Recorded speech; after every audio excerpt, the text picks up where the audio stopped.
Wait. God have mercy upon us. Ewo. Prophet Ebuka Obi, don't speak again. He don't speak again. He don't win this native doctor 1-0. You speak English? Yeah. What is your good name? My name is Motherfucker.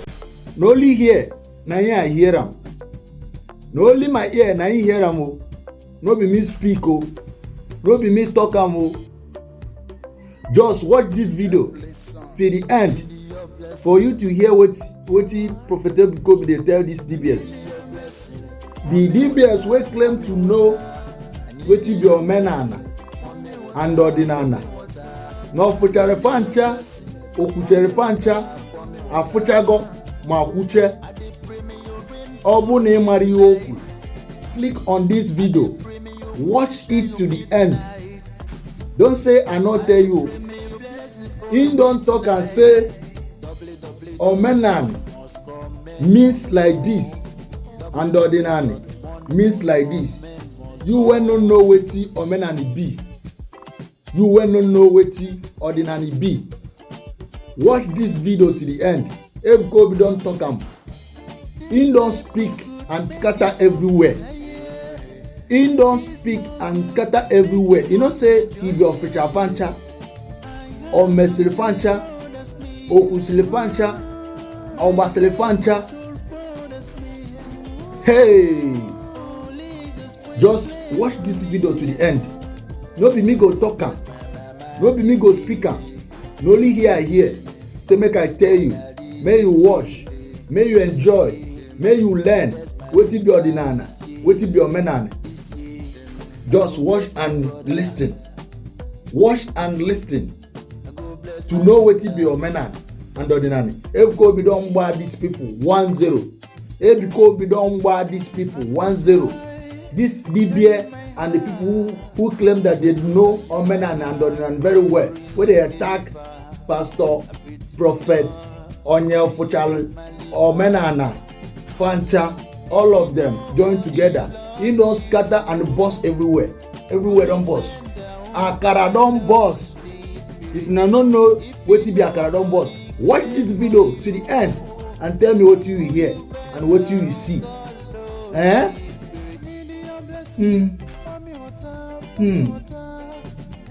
Bye.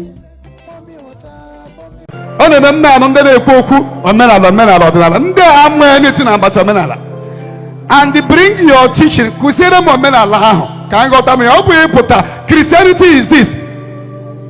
What will make people to follow you is give us your lecture.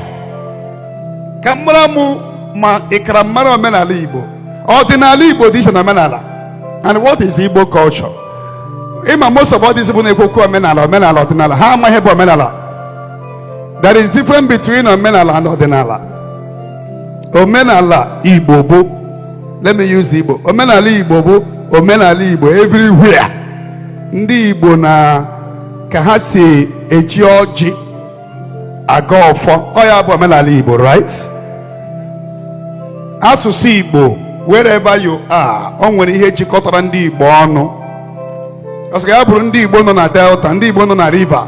If you go close to them, you will know na enwere connection. Ha ncheri na believe na Eke, Orie, Afọ, Nkwọ. It's part of our culture. Omenala Igbo bụ na ebe ọbụla ndị Igbo nọ, anyị na-respect New Yam Festival. Ndị Igbo na-eri ji. Ije na Echie na Rivers State, Ikwere ha na-ericha ji. Ndị ka Igbo. Omenala Igbo is different from Ordinala Igbo. Omenala Igbo bụ one. Ordinala bụ ka ndị si ebi.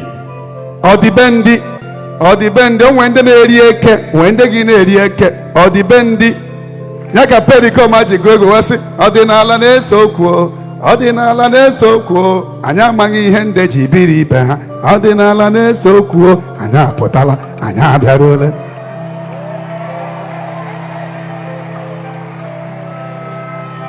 Amen. O nwere ndị ọdịna be ha like ndị ọka anaghị eri enwe. Right? Ọ bụ ọdịnala ha. Ndị be anyị nweta enwe rie ya chacha.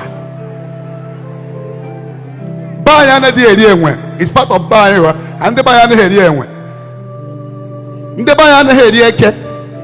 Man eke cross on ambano. Ewere eme pepe soup. Am I communicating? Sir. Ewere difference between Omanala and Ordinala. And the one Ordinala Igbo or Omanala Igbo jebura idol worshiping. So most people now look at Ordinala sometimes. They just want to cash out. They don't know the meaning of Omanala and Ordinala. Iye ne kwoku ni na Omanala me ma go agbe shidi. Ichi kwuo ibudi kwokwu Omenala ichi ya na be shidi nunu. Ini di na asụ oyibo ebe ị na-ekwu okwu Omenala. Because ndị nna nna anyị eji English gọọjị. Am I communicating? Yes, sir. None of them promote Igbo culture like me. I know the influence I have in the world. Married today, almost American Igbo families have forced their children to start Igbo lesson.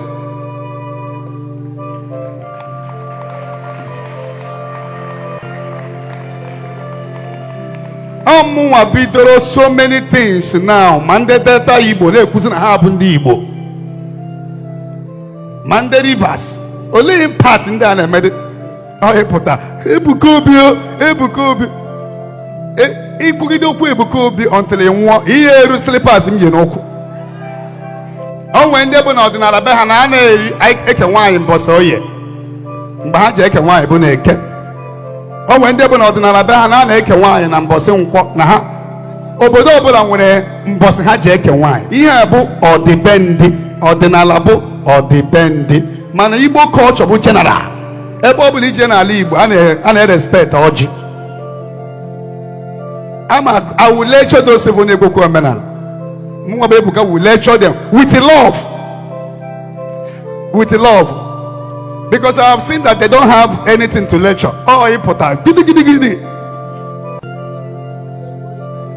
In Agwamoku Hospital. Mamu were hospital. He were hospital. I am building hospital, psychiatric hospital in Anambra State. By God's grace, we are going to open in Easter Monday. Woo! Agulamunde Seraphic Committee. I gave a PN Easter Monday, Hanchan in Alala. In Agwadimoku Hospital, the Bible says, do not ignore physicians. There are some sickness that you must go to hospital and take drugs. But there are some sickness that even American doctors, India will tell you, we did not see anything here. Go and look for what is happening to you. True or false? This boy that gave testimony now from South Africa, he went to everywhere in South Africa, nowhere until he come here. There are some sickness that are spiritual. And there is no Catholic church you will go without seeing a clinic. That means the church is not against hospital. Whether you are cured in the hospital or you are cured, God is still in the center.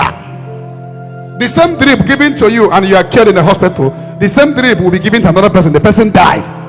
So whether you are cured in the hospital, glory will still be given to God.